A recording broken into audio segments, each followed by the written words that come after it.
Great small group hosts don't hide behind a mask of superficiality. They don't act as if everything's perfect when it isn't. One of the things I love about Vineyard Church is that, on the whole, we tend to be a church of real people with real problems who aren't afraid to be real with each other.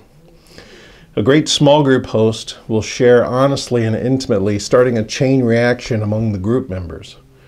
Of course, as the host, you're doing the least amount of talking, but when you do talk and when you do share, you're real and you're vulnerable.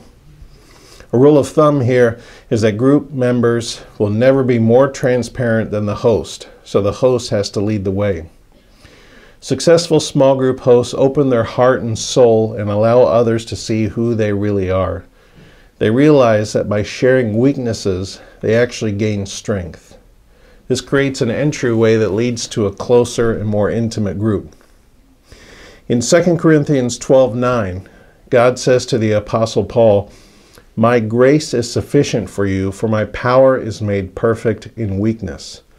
Paul then responded, "Therefore I will boast all the more gladly about my weaknesses, so that Christ's power may rest on me." Opening ourselves up to others can be hard because we fear rejection if they find out about the real us. But your group experience will be so much better if you are willing to share your weaknesses with your group. It's important, if you haven't already, to set the ground rules for the group, especially the one about confidentiality. What's said here stays here. We don't tolerate gossip at Vineyard Church. The enemy can easily gain a foothold if we start talking about people behind each other's backs. That's why it's important to agree as a group to keep everything in confidence. Modeling transparency begins with you as a host living honestly before God and others.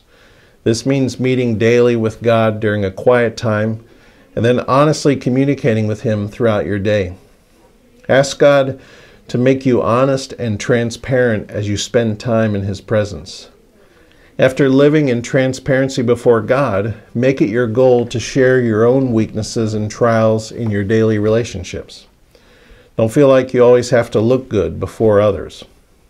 Allow God to be strong in your weaknesses. I know I'm here, but by the grace of God.